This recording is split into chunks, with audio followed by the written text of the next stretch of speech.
Hello, students. I hope all is well through the season. I'm Professor Pamela from the School of Education, from the Department of Educational Management and Curriculum Studies, and I'm going to take you through EMCU 003. Title of the unit is Scholarly Writing and Publication Skills. And the purpose of this particular unit is to expose you, the learners, to scholarly writing and publication skills and its application in education. You realize that as master's students, it will be expected that at the end of your program, you should be able to provide a thesis that will be graded and eventually contribute to your coursework in order for you to graduate as a student, with your master's degree as a student of Mount Kenya University.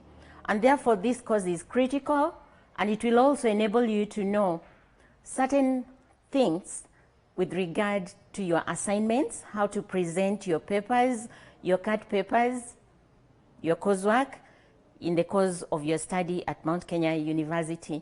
Now, the expected learning outcomes will include that by the end of this course unit, you should be able to explain the concepts of scholarly writing and publication skills. You should be able to write a scholarly paper and make a publication. And also, you should be able to evaluate a scholarly paper and make recommendations. Now, we shall begin by looking at certain concepts that are critical to this particular unit. And the first concept for us to define is the concept scholarly writing. Now, scholarly writing includes careful citation of sources and the presence of a bibliography or a reference list in your work. You realize that for your assignments, it will be expected that you provide your reference lists. It will also be expected that you should be able to use a definite structure for your work, and therefore scholarly writing becomes imperative as a postgraduate student, and that is why we are taking up this unit. Now, secondly is the term scholarly article. What is a scholarly article? Now, generally, it consists of a background of a research topic. It consists of a design and the methodology that you're going to utilize for that particular study. It also consists of the results of the study and then its conclusion. Another term that is of importance to us is the term peer-reviewed.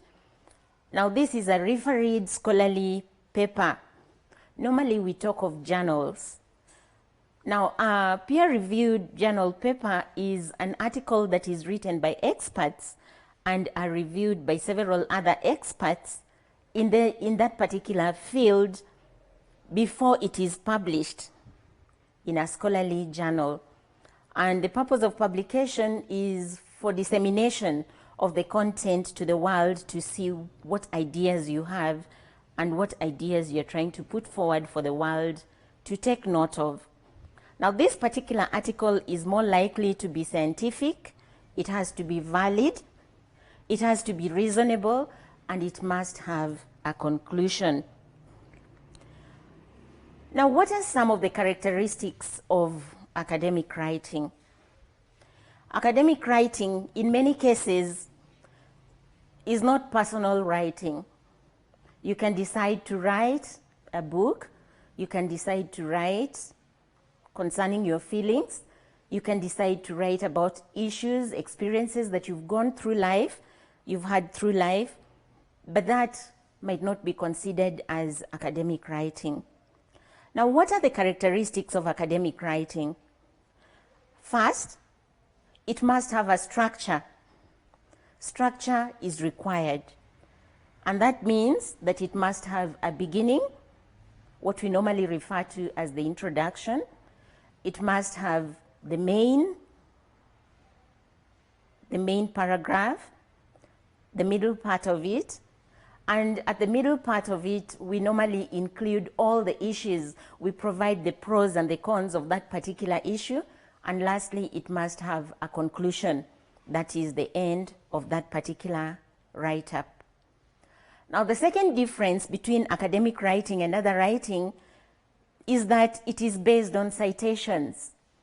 You must provide the work of other scholars so that we'll be able to know that you've actually delved into the literature and you have been able to know what other scholars have to say concerning that particular idea.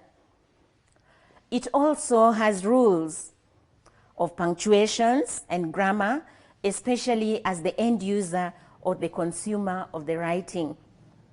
If that is not well done, then the information that you're trying to communicate might be misjudged. Therefore, the punctuations and the grammar is very critical in academic writing. And finally, academic writing deals with the underlying theories and causes that govern processes and practices in our day-to-day life. Now, as such, what we mean is that it explores alternative explanations that are there in life. So in an academic writing, it can be analytical, it can be a synthesis, it can be an exploration of given ideas that you have that you'd want to put in writing. As you can see, this is different from personal writing. Now, our topic 1 is studying and writing at postgraduate level. Why should you develop good writing skills as a postgraduate student? You have been writing all your life, but here we are telling you that you're supposed to develop good writing skills. Now, at postgraduate level, this is imperative and very critical because first, it enables the readers to understand what you're trying to communicate. It could be an assignment you're trying to write. If you're not able to communicate, then the instructor will not be able to know exactly what you're trying to say. And therefore, for you to communicate, you must be able to develop good writing skills. Secondly, you should be able to persuade and convince the people that you're writing for with regard to a particular argument, in which case, academic writing enables you to integrate ideas from literature so that you can ground your argument. When the argument is grounded, then you can be sure that you'd have communicated to your audience. Then thirdly, it helps you to develop sound writing as well as research skills. And this is very essential because at the end of the course, it will be expected that you carry research in a given area and that particular research will enable you to complete the program that you are studying for. It also helps you to become better in your subject area. When you're able to write effectively, you have good writing skills, then you'll be able to understand the subject area and the instructor will be able to know just how much you understand concerning that particular subject area. It also provides the learner with the opportunity to explore something more in-depth and in an analytical way. At master's level, we should be analytical. And analysis in this case means breaking the whole into parts so that you can be able to look at the parts and eventually synthesize, bring the parts back together. And in so doing, it will enable us to know that you have mastered a particular concept within a given subject area. It also allows the learner to become more active in the learning process because the learner will be more responsible and will be able to use the words adequately. And when you are able to call a spade, then you can be sure that you'd have communicated to your audience. It is also a vehicle of demonstrating one's knowledge and understanding to the marker, the person who is marking your work, as well as displaying one's ability to reason and to write academically. Now, the concept to master means to dominate. You cannot dominate something without properly understanding it. Good writing skills will enable you to adequately communicate that which you have understood. Now, how do you write at postgraduate level? There are certain things that we must put into consideration. And the first one is how to identify appropriate literature. The term literature refers to the collection of scholarly writing on a particular topic.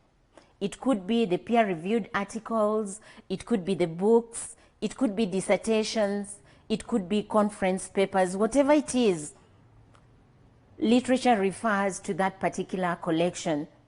And this collection is supposed to enable you refer to the work of other scholars, have a deeper understanding of what you are referring to, and thereafter be able to internalize it and communicate it depending on the idea that you have in question. Now, it is important at this level that you should read before writing. If you have to do your assignment adequately, it is important that you should be able to read before writing. The sources of literature are varied. We have secondary sources, we have primary sources. Secondary source is not the original source. It has no direct physical connection to the person or the event that is being studied. And it is work that has been done by other people. Like, for instance, the history books, the encyclopedias, the print copies that we have, replicas, the art objects, the reviews of literature and academic articles. We can consider those as secondary sources. But we can also get our literature from the primary sources. And primary sources, in most cases, we refer to as first-hand information. This is first-hand evidence about an event. The object person, the work of art, you saw the activity take place, and therefore you can conclusively talk about it like you were there. This is first-hand information. So you can get your literature from first-hand information. Like recording of videos can provide us with first-hand information if the event was recorded when it was occurring at that point in time. Like speeches that are being offered by our leaders, like art objects, those can be referred to as primary sources. The question we address ourselves to is, how do you find appropriate literature? You want to write your assignment. How do you find an appropriate literature? Now, first and foremost, you must be able to develop a research question in a specific subject area.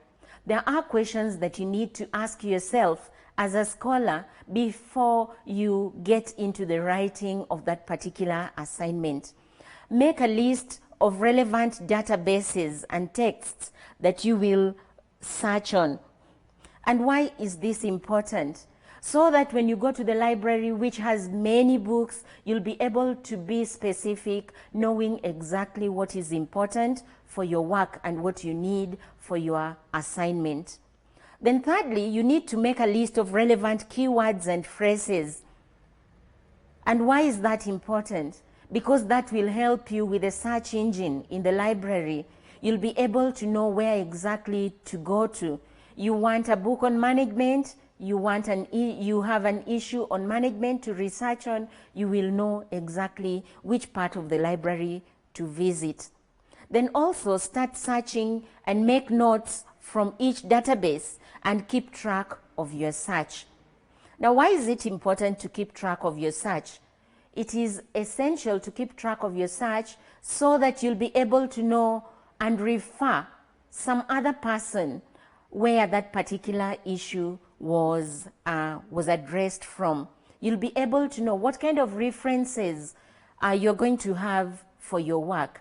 When you're able to retrace your steps, you'll be able to clarify certain issues that might be brought up out of your assignment. Then fifth, you need to review the literature and compile all the results into a report. And what do we mean by reviewing literature? This is where you're going to the work of other scholars who are for or against that particular issue that you are researching on. Because in your work, as you recall, when you're providing the structure, you have the introduction, the middle part, and the end. You should be able to show us the pros and the cons of that particular issue that you're trying to address. And then lastly, you need to revise your original research question if necessary to ascertain that the correct search has been done. Sometimes we realize that we have provided information that is irrelevant, that does not apply to the concept that we were studying, and therefore it is important that you should be able to revise the original research questions and therefore ascertain whether the correct search has been done. Now, academic sources, we are talking of academic sources with regard to your search for literature. Academic sources differ from own opinion. Own opinion is what you, the individual, thinks, but in some cases we think of things that are not the case. In some cases we can be misguided, and therefore in academic writing we should not use information that is of own or individuals' opinions. Then it also differs from conclusions or outcomes of discussions on the issue of friends and relatives. You can discuss an issue with a friend and the friend tells you what they think, they'll tell you what they like, but that might not be the case with that particular issue. And therefore in academic writing we have to be as objective as we can, because we are looking at issues and dealing with ideas that will at the end of the day influence life either positively or negatively.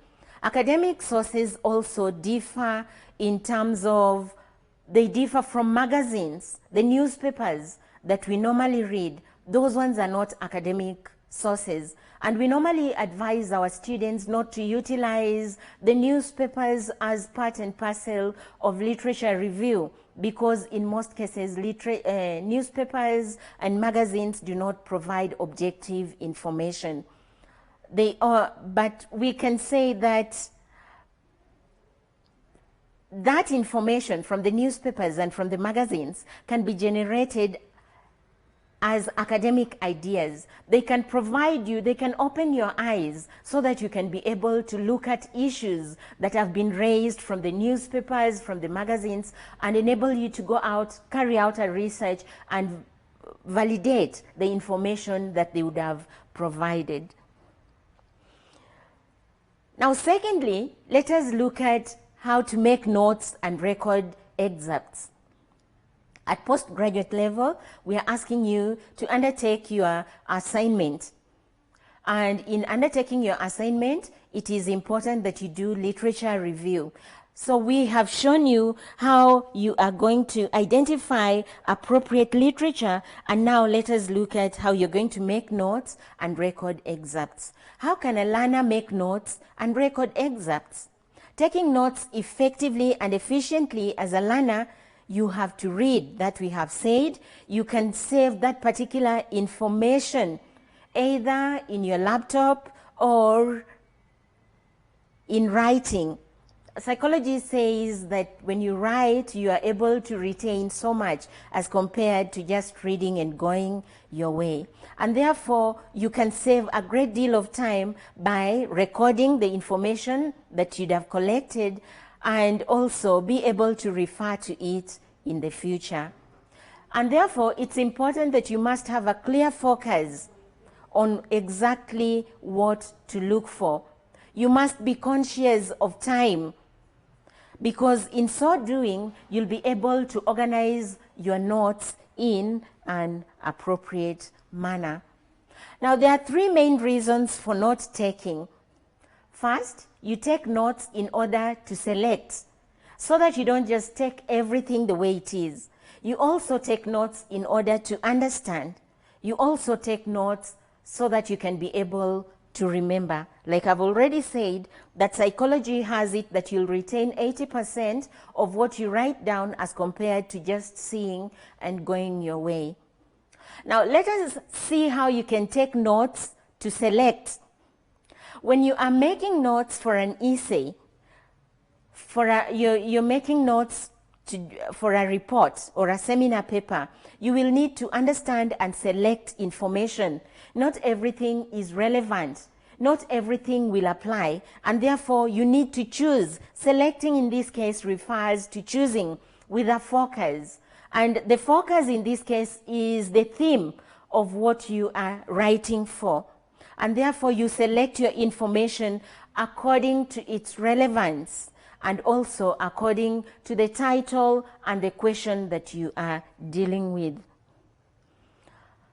And in selecting, always make sure that the text is relevant to your needs. Not everything will be relevant to your needs.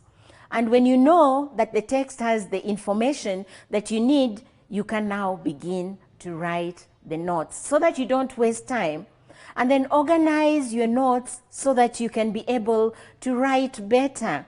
You can be able to digest that information quickly. You can also reorganize the notes, and that will enable you to have a meaningful write-up at the end of the day.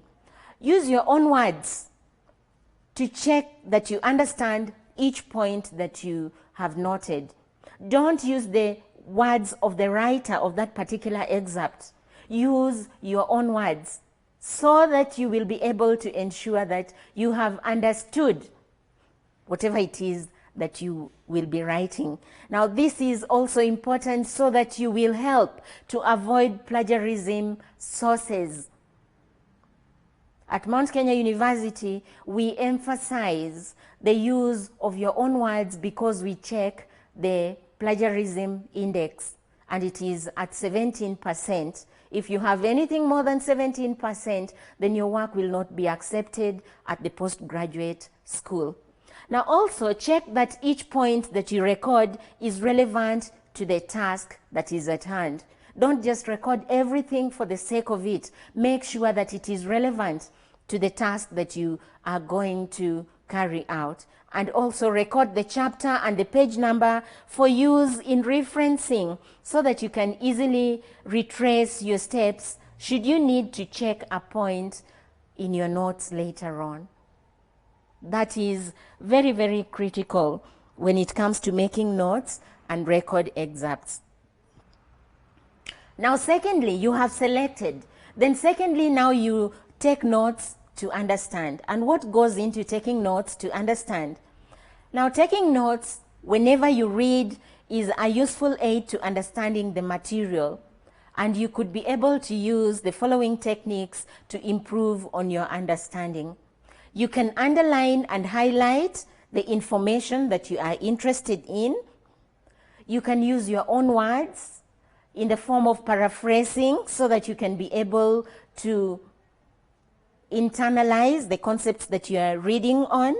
You can also add your own comments to any quotations that you are recording so that you show meaning and significance to them. And in so doing, you will be taking notes in order to understand. You can also take notes in order to remember. And when you take notes in order to remember, it means that you are condensing information, and this will help you to commit it to memory. You use keywords to aid your recall. And keywords in this case could be related to the independent variable or the dependent variable depending on the assignment that you have at hand. You can also use color and image. We have the highlighters. You can use them for the purpose of highlighting the ideas that you want to take from that particular write-up. We also can use index cards. The index cards, you can get them from the library, you can get them from the bookshops. You can also use diagrams. And when you use diagrams, you'll be able to connect your ideas by use of diagrams. But one thing is for sure, as you make the notes, be clear as to why you are making notes. You also need to adapt your note-taking style to the task that is at hand.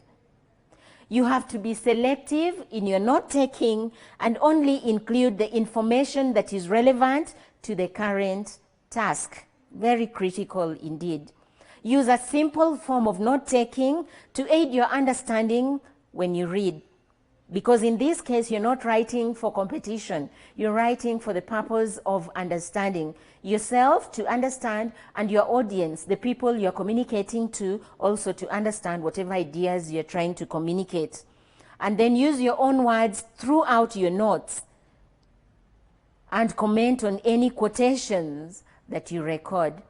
And how do you provide the quotations? By using the indentations. We will get to that shortly. Also, you can use a variety of methods to organize your notes so that you be as clear as possible, and use a variety of association techniques throughout your notes for effective recall. Now that is for you to understand. Also, try the many different ways of presenting your notes, such as index cards, diagrams, or maps, and rework on your notes in different formats, reordering and condensing the material so that you can be able to present it, and present it well. So that is with regard to making notes and record excerpts. At postgraduate studies, it is also expected that you do what we call critical reading. So let us look at the approaches to critical reading. But we begin by defining the concept. What is critical reading? Critical reading means that a reader applies certain processes, certain models, certain questions, and theories that result in enhanced clarity and comprehension. The words that we are underlining in this case are the words processes, models, questions, and theories. It means pulling it apart and looking at the major components of the parts, understanding those components of the parts, and being able to synthesize them once again. That is what we mean by critical thinking. And it is important as a postgraduate student to read critically. Read critically. And critical reading requires that you evaluate the arguments in the text, and this also means being aware of your opinions and assumptions, the positives and the negatives of the text that you're trying to read, so that you can be able to evaluate and evaluate it honestly as such. Now, what are some of the critical reading techniques that you should be able to apply as a postgraduate student? The first one is survey. Know what you're looking for. Before you crack open your book, take a few minutes to read the preface and introduction of that particular book and browse through the table of contents and the index. Survey the book so that you can be able to determine its relevance. Because if it is not relevant and you go ahead and take your time in reading it, you'd have wasted your time. So surveying is very, very important in critical reading. It determines the relevance of that particular book to the content that you are trying to read for. Then secondly, ask questions. Ask yourself questions. Questions like, why do I need to read this book? What am I going to get from this book? How long is it going to take me to complete reading this book?